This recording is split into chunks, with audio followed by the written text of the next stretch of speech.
So, Nissan Altima. Yes. All-wheel drive. All-wheel drive. I mean, ground clearance is like this high, but all-wheel drive. It's the Nissan Legacy. It's really close to it. Also the Nissan Camry. Yeah. And the Nissan Accord and some other things. Yeah. It's an all-wheel drive sedan from Japan. Right, and depending on what you compare it to, I mean, really, because it's all-wheel drive, you're really talking about the Legacy being its only true peer for the people who want that all-wheel drive system. Yeah. And in that regard, I actually think that at least 2019 to 2019 model, this is so much better than the Legacy. With that said, there is a new Legacy coming out, like, now. Yes. And we haven't had a chance to compare it yet, so I'll withhold judgment there. Our journalist friends are testing it this week in California. Yeah. And I would imagine they'll say it's good. I bet they will. Yeah. But for now, this is so much better. The Altima, and it looks pretty good. It's like the baby Maxima. Yeah. And I can dig that. And it has ProPilot Assist, I think is what they call it. Which is so much better than anything you're going to get on the peers of this car, to be honest. Yes, so we're going to turn it on because we're coming up here on some traffic. And let's see what happens. So, his life insurance, you paid up? Oh, yeah, we're all All good. right. We're all good. That guy gets out of the way, so that's going to confuse it. And then, so see, no. This is going to be a traffic-y day. I heard. He had the AM radio on. This car comes with an AM radio. Well, to be I fair, didn't know they still existed. They all come with AM radio, but the type of person who would drive this car is maybe the type of person who would listen to AM news radio. WBZ, Traffic on the Threes. I don't know who that In person 5 would minutes, be. we can listen to Traffic on the Threes. Yeah, so ProPilot, resume follow vehicle ahead. Okay. So when it comes to a stop for too long, as with most of the systems. Yeah, 3 seconds usually. Some of them, like the Mercedes one, it's longer. Yeah. Um, The Mercedes one is so good. We'll have to get one of their cars and go drive it. I had one last week. Fantastic. Why didn't you film a video in it? Because you had the cameras. Oh, that's right. Sorry, I was in North Carolina. Yeah, so ProPilot is Nissan's, I don't want to call it Nissan's version of like Tesla Autopilot, but that's basically what it is. Tesla's Autopilot, the Mercedes Intelligent Drive, Nissan ProPilot. There are a couple others, but those are sort of the Cadillac has Super Cruise, which is a little different, but Super Cruise is a lot of different. Yeah, Super Cruise is different, but this it takes adaptive cruise control, which is good, and then it combines it with a very advanced lane keep, lane centering thing, where it's not just, I'm going to steer you sort of in the right direction. It is, for many things, an actual hands-off for a little while. All right, and you can driver assist. And you can get this in most of the Nissan's brand new cars. Like the Rogue has it. Yep, Rogue. I think the Maxima's got it now. It's in a bunch of them. If you're going to buy a Nissan, it's a big selling point for them, especially if you're going to commute. But if you can leave your hand off for too long, it gets angry. It beeps at you. So what it'll do is, if your hand's off for too long, it just wants a little bit of a movement, and then it's happy. Yeah. Is it'll put up a little red warning thing, and actually a quite bright red light. Yeah. Which is what really gets your attention. Because the ironic thing is, with this, you're supposed to be watching the road. Yeah. You're not supposed to be looking down at the dash to see a warning light. Yeah. So I ended up setting... You're also supposed to have your hands on the wheel. Yes, you should always have your hands on the wheel. With this version. So there is a new version coming out in Japan only to start, due to a lack of mapping data in the United States. Very soon they're going to be releasing this. We'll see how long it takes to get to the U.S. Yeah, this version of ProPilot was in Japan, I think in one of the Nissan's minivans was the first one to have it. And then it came here after 2 years or so, playing with it in Japan. So it'll be here. But this one is very good. And you can hands off. It's about 10 seconds. Yeah. But I think that is adjusted based on your speed. It's adjusted based on your speed and the straightness of the road, usually, with most of these systems. Yeah, so sitting here in traffic here, I will well, once we get moving again, we'll test it. It's about how much feel. So most of these things work on resistance in the wheel. And if you're going slowly and you're in a straight line like this, it doesn't expect much feedback, because why would you? Yeah, because basically you're just going at, 8 miles an hour. and there's a vehicle in front, so it can follow that because it knows that. And so now it warned me, and then we'll let it go. All right, so we'll hit it, and then I'll let go, and we'll see how long it takes before it complains at me that I haven't touched the wheel. It should be about 10 seconds. But basically, so you're driving along, and in this sort of traffic, you don't have to have your hand on the wheel 100% of the time. It'll keep you in between the lanes. Yeah, so that's 15 seconds. Okay. Which is spot on. It's great, so you can have a beer in one hand. And, yeah, exactly. Well, so 15 seconds, I believe, is because Europe has better or more, not better, more comprehensive regulation of sort of these emerging autonomous technologies, and their timer is 15 seconds. You have to get people to touch the wheel every 15 seconds. The Mercedes folks in the system you were talking about, Intelligent Drive, they're confident in their system up to 30 seconds, but in the EU they'll bring it down to 15, but in the US it's about 30 is usually what they'll require. Interesting thing about the Mercedes one versus this. So Tesla and this both want you to give a little bit of steering input, just a touch. To confirm that you're there. The Mercedes one has these touch-sensitive pads on the wheel, and you can just touch the pad. It's like an iPhone I'm here. screen. I'm awake. And so you just tap that, and you say, oh, I'm here, and then it's happy. So when it pops up that little warning like this, so I have to actually turn the wheel slightly, just enough. And you can actually move it a little bit before it starts to resist you and saying, why are you steering? You can also stick a bottle of water in there. No, they figured that out. Oh, did they? Yeah, you can't do that anymore. They've got that part figured out. I know the Tesla one, you could, if you duct taped an orange to it or so, that might have been the Mercedes one. Or some entrepreneurial folks put a cup holder on it and gripped it to it and then put their beer in the cup holder. Yeah, right. And then it would do it. So they've mostly solved that. If you have too steady of a weight, or a torque, as they would say, on the wheel, it won't do it. So this is serious traffic, and I don't have to adjust the speed. It comes to a full stop. I do wish it would resume, but I understand why they don't, because there's a lot of liability when the car comes to a stop. Yes. To resume, because if there's I can't think of really a police officer in front, it's uncommon for them to resume with at least a touch of the gas. Yeah, most of them will. Some of them will hold it for a little bit longer, and then resume again. This one. So it's about 3 to 5 seconds maybe. But then all you do is hit the resume button and it sets off again. So that's fine. But I think as far as commuting goes, this is like serious killer app territory. Oh, that's have to have in a commuter car for me. Let's be honest. The point of this vehicle is to take stress out of your life, right? I want it to be fuel efficient, comfortable, and just take the stress out of driving. Yeah, which, so what do we got for fuel? I think it's actually pretty good. It is quite good, actually. 30 combined. 26 city, 36 highway, 30 combined. That's a fine number. Yeah, so this is saying average fuel economy of this car, 31.8. And you don't get there without having those ugly-ass wheels on the outside. I understand why they're there, but my God, I hate those things. You don't like the wheels. Oh, not even a little bit. There are other options. You don't have to have those.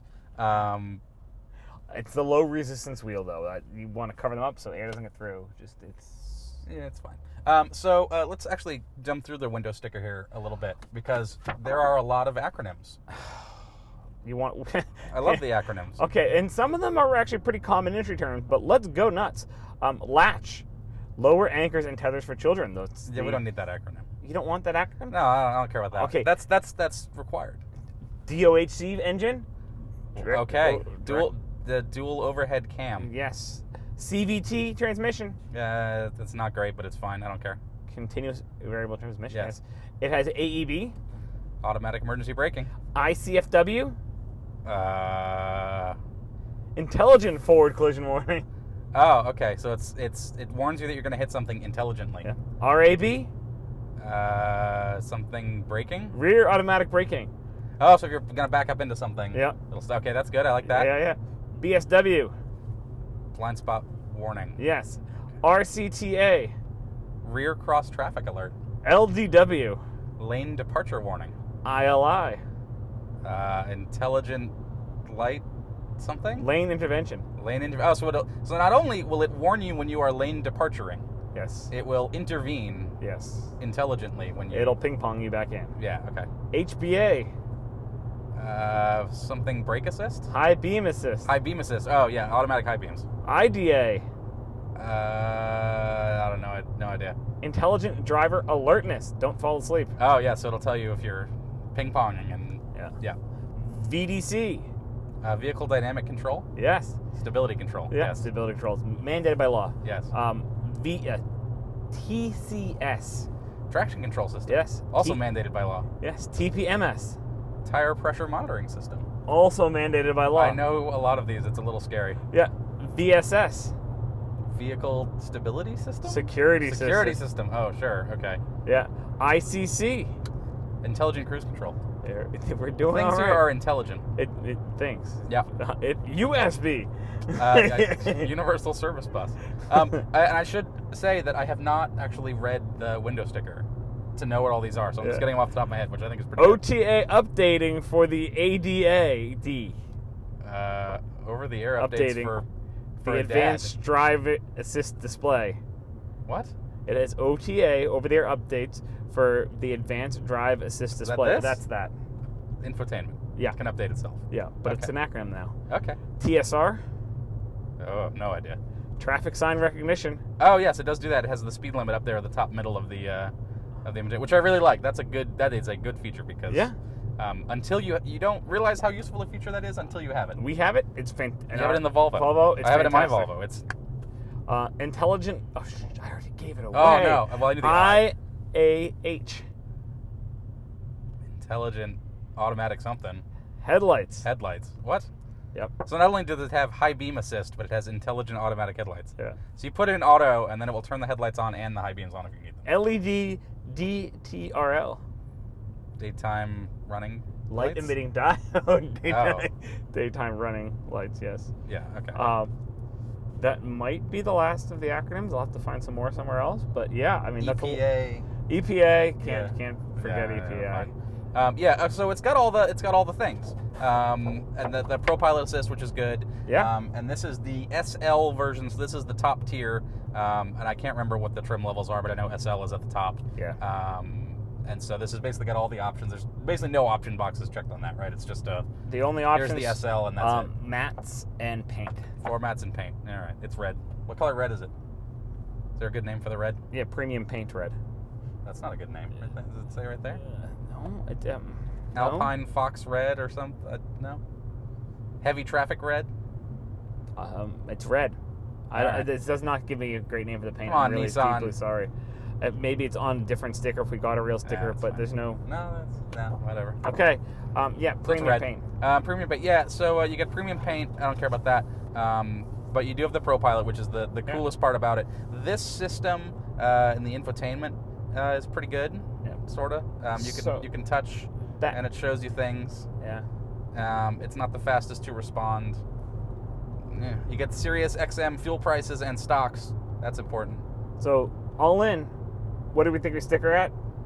Well, I know the answer. $33K. $33,000. Just under, I think. 30 Yeah. something. Yeah. I mean, 30 with destination 32,930. It's $33K. Yeah. And I bet, given that it's a sedan, you can negotiate down pretty good. I bet you can negotiate off on this too, because at first reaction when I saw that sticker, I had to sit there and I can't decide if that's a lot or a little for this car. Because if this were an SUV with all of that, this would be 40. Which you can get. It's called the Rogue. Yeah. And it's very good. I don't think it's actually that much. The price gap between sedans and the comparable crossovers has been narrowing, which is part of the reason why people are buying crossovers. Because it used to be that, you get the sedan because you save a lot of money for similar sort of engines and things like that. Yeah. And these days, there's really not much of a penalty for going the crossover route. Yeah, I mean, this is their sort of mid-size-ish sedan, and I think 33 is a fair price. Yeah. For all of the options, 33. Yes, I mean, this has got leather, and it's got the sunroof, and it's got things like that. The engine is not the best, but it's fine for what this car is. It's more than adequate. It's like a 2.5 liter 4-cylinder. Yeah, it's fine. It's a commute vehicle. It's not a dynamic driving machine. Yes. It's not, but we do have some nice things. So the infotainment is not the best, but it has CarPlay and Android Auto, so you plug those in, and Everyone has that. and you're fine. Yeah. And the screen's nice, it's good size, all that. You get a volume knob up here. I do like this button, which swaps you between nighttime mode which then you can't see it, and daytime mode, which is kind of cool because the light sensor that puts you into daytime or nighttime setup is very sensitive. Oh, yeah. And so if it gets a little bit dark, it'll put the whole thing in nighttime mode, and this becomes really hard to see, so you just slap that button. Yeah. It'd be better if it was just smarter, but it's nice that they put that right there. I think they knew that was a problem. I'm sure they did. They tested. Yeah, so they knew all that. It's got a backup camera. It's okay. It's fine. Down here, you got buttons for heated seats. No ventilation. Left and right. No ventilated seats. Nope, not at this price point. Heated steering wheel, which is nice. Big knobs for the temperature. Small miracles. Which we like. Yes. And the screen's very easy to read, and you can know what's going on. I think auto the controls are great, actually, in this car. Yeah. Because you have the knobs for your infotainment, and they're separated from the knobs for your climate control. Yep. I think they're not combining them into the same screen. I don't know why everybody doesn't need to do this. Yes. Because sometimes you just want to look and see what's the temperature and go from there. 2 thumbs up on the center stack. Yeah. Pushing down, you have a USB-C plug and a USB-A and an aux-in and a 12-volt. It's a little annoying that they're sort of above this bin because there's not a ton of storage in this car. It is a sedan. That's one of the things you get. And it's also all-wheel drive. You got to get that. Yeah, you got this tunnel here, which is pretty big. You got 2 cup holders. There's no great place to put your phone. I could put my sunglasses up here instead of down there. That would help. Nah. You got a bin. That bin's not as deep as you would think. It's a sedan. Yeah. You got door pockets, which are okay, and there is a little cup holder in the front of the door pocket. You could probably fit a water bottle. Yeah. So that's that. Over here on my side, on the left side, you've got big buttons. One turns on the steering or the pilot auto steer things, steering wheel over there. Trunk release. You don't want to let out the hooker in the trunk. You got to get the button. Goodness. Buttons for the to turn the brightness up and down, and then a trip odometer reset is down here on the left for whatever reason. Up here, though, on this screen, so you got speedometer and tach, physical ones for both. And then you get this big multifunction display in the middle, which shows a lot of information. That seems like an excessive amount of info. I don't think there is such thing as an excessive amount of info. I know. I do think the compass is really interesting how they put it on there. Yeah, so you got a couple of different modes you can scroll through. There's the home screen, which gives you the digital speed and the compass. And then you can scroll through and do just the speed and your average speed, because you need to see that, or you can just get rid of it entirely if you decide you do have too much information. But I kind of like the compass. We're going southeast, by the way. Yeah. Yeah, you got a clock. At the top, you have the speed limit sign, which is whatever the feature was. Road sign identification. Yeah, I've already forgotten the acronym that the Nissan marketing people worked so hard on. Yeah. Outside temperature, very important. Very important. And then the current status of the Drive Pilot system. It shows green when the steering wheel knows what it's doing. And then you got the speed setting, and then it'll tell you whether there is a follow car or not. A car that it can follow. Makes a big difference. At the bottom, it'll tell you what your music source is. So we've got Apple CarPlay, and then it tells you the current song that's playing. Odometer, and then miles to empty. So this does have the threesome.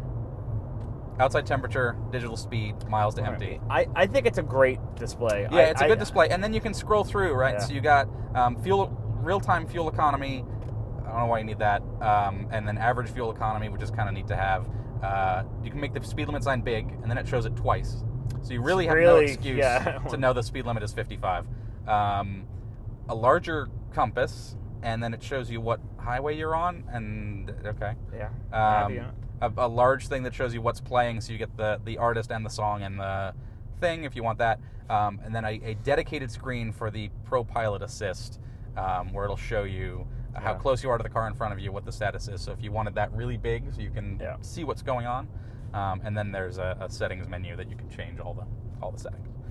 So that's pretty good. I'm actually pretty happy with this. The numbers are really legible, and it seems like a good use of space. I do think it's a little busy, but it's fine. You know, you say that it's busy, but if it didn't have those things, you would be bemoaning. It doesn't have my 3 things. I might complain about some of them. That's true. So, okay, fine. So it's great. I like it. As a real shifter. Oh, small miracles. PRNDL. Yeah. Doesn't like when you put it in neutral, it takes you out of ProPilot assist. I wonder why. Yeah. There's an auto hold button, but you have to turn it on every time. Yeah, that's a nice feature to have that just stays on, really. It's like, why isn't it just always on? Yep. And then up here, you got a couple things. You got lights and the SOS button. I guess. I don't know. It's a sedan. It is. No one buys sedans anymore, so go buy a sedan. Yeah, you can get a really good price on them. Yeah. Whether it's this or the Camry or the Honda. I like sedans. They're a little bit, I think they're more comfortable to commute in, and a lot of it has to do with the fact that because you have a dedicated trunk, there's a sound barrier in there. They're quieter. Yeah, and you don't get sort of the echo of being in a big empty room. Yeah. But at the same time, you go buy, there's an Infiniti FX35, which is sort of the luxury version of this in a crossover form. Yeah. That's the Infiniti Rogue, kind of. And you don't have that much of a penalty for buying a crossover. No, you don't. So I would buy the Rogue. I wouldn't buy this. Because they're basically the same. There. But, get a sedan. But yeah, I think the name of the game here is the ProPilot is pretty good. And so I can steer away from it, right? And then it'll just sort of take over and guide us back. Yeah. No, it doesn't ping pong. It just brings you right back to the center. Centering, yeah, it's lane centering, so it says, oh, okay. And it's like actively trying to steer back. It doesn't take much to turn it. But it does want to be like, no, you want to be over here. You don't want to be over there. You want to be right here in the middle. And so it's got a combo of the cameras that are up here, and then there's the radar in front. It's actually behind the Nissan logo. If you look at the Nissan logo, it looks like this flat plastic thing, but that's where the radar is. And it does warn you when it's unhappy. It does warn you. So it flashes for a little bit, and then the lights will beep. Or the lights will beep? Then it beeps at you. So you get lights and beeping, and then if you leave it alone for too long, it will just disengage. I think. I might have to test that. Because the Mercedes system I've is seen different. some of the test videos for the Nissan systems in other cars, and it'll actually get angry and bring the car to a stop. So it will. It'll keep you in the lane. So that's sort of the feature that happens when you advance to a system like this. Yeah. Rather than just a lane keep that it just turns itself off. Some of the competing systems will just disengage and let you crash off and die. Yeah. Which, if you're having a legitimate medical emergency, it's nice that it will just bring you to a stop. So the Mercedes one, I know because I've done it, will if you ignore it, it'll start beeping at you, and if you keep ignoring it, and it takes a good 45 seconds of it beeping and beeping and beeping, and it'll turn off the radio, things like that. It'll turn on the hazards, and then it'll start braking you, and then it'll start braking you very hard. Yeah. And bring you to a stop right in the middle of whatever lane you're in with the hazards on, which is, so it just disengaged the steering because we ran out of lane lines. Yes. Because we have a merge. So it'll bring you to a stop, which is much better than just disengaging and careening you into a guardrail. Oh, yeah. Which is the alternative. Greatly preferable. Yeah, and what currently happens. So this is like a serious thing because there are a lot of people every year who have medical emergencies in their cars. They're diabetic or have a heart attack or any number of things that could cause you to not be able to drive your car anymore while you're going along. And so anything that's going to help with that, I am a solid It's a safer supporter fallback for sure. Yeah, definitely. And so I'm feeling pretty strong about that. All right. But other than that, Nissan Altima, mid-size sedan, $32,000, all-wheel drive. It's not going to go rally crossing, but it's pretty good. Unoffensive, yeah. It's a fine middle road choice. Want a sedan? Great. Try not to be so enthusiastic about this here car. I mean, you said it. You said it yourself, right? Go buy a Rogue. Yeah. Yeah. You got it. Yeah. I mean, if you can get a good price, if you can get a good price, it's great. Yeah, it's and you're right, and you're not going to get that 30-something miles a gallon out of your Rogue. No, you're not. So. Yeah. So, yeah, and on that note, subscribe, tap the bell. Yeah, notification bell. Leave a comment. Tell us what you think about sedans. and the coming SUV apocalypse. I think it's already here. Yeah, it's pretty much already here. So on that note, Nissan Altima. Bye-bye. Bye.